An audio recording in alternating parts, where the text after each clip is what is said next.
Milk is fab. It's wet, it's creamy, it smells yummy when it's been left in the fridge too long, and it comes in bottles that do cute jiggly dancing in their adverts. Apart from the adverse health effects for humans drinking the stuff, the only problem with this super liquid is that for every 7,000 litres or so that you produce, you get a free calf. Milk is only produced by humans or animals after they have given birth, as it is the food for the newborn baby. The calf must be disposed of quickly before it starts scoffing all our milk. What happens to it depends on its sex, and for once, the girls get arguably the better deal. Males are no good at producing milk, but they are damn good at making meat.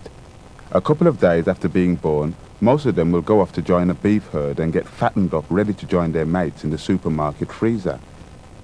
An animal-loving nation like ours wouldn't dream of allowing anything as barbaric as veal to be produced in this country. So any British calves wanting to spend 6 months in a cage, not being able to turn round and consuming only liquids, have to be exported for the pleasure. We can't have our calves back until they are tender white flesh, ready to be consumed with a delicate tomato and basil sauce, and perhaps a bottle of fine white wine. Females are much luckier than males. Oh yes, some will admittedly go on to become meat like their brothers, but others will join the dairy herd. Although they don't get to have sex, artificial insemination puts them in the family way, and they have a little baby about once a year. This means they'll still be making milk for the last calf, and so end up pregnant and giving milk for up to 8 months a year. To get the most milk out of the least number of cows, you need to make their udders as big as possible. This is done using hormones and selective breeding, and although it means it's a bit tricky to walk, and that almost all cows suffer from lameness at some point in their lives, their udders can now weigh up to 50 kilograms. Dairy cows are killed at about 7 of their expected 20 years, as it becomes more profitable to bring in some youngsters to take their places. Although drinking milk does not directly cause any death in the obvious way that eating a piece of meat does, it is the indirect cause of death for millions of unwanted calves and dairy cows every year.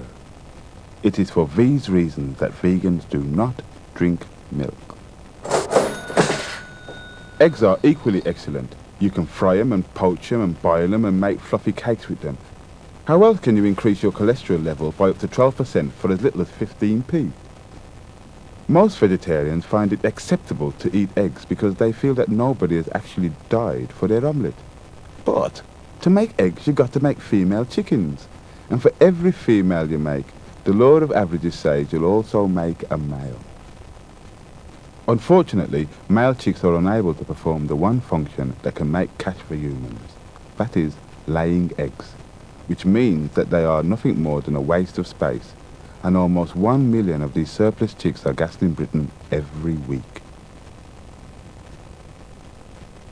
Buying free-range eggs is undoubtedly a pretty nifty way of alleviating any slight blemishes on an otherwise spotless conscience.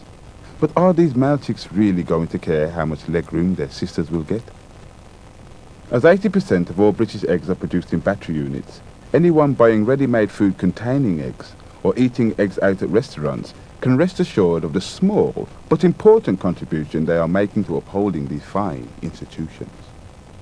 It is for these reasons that vegans do not eat eggs.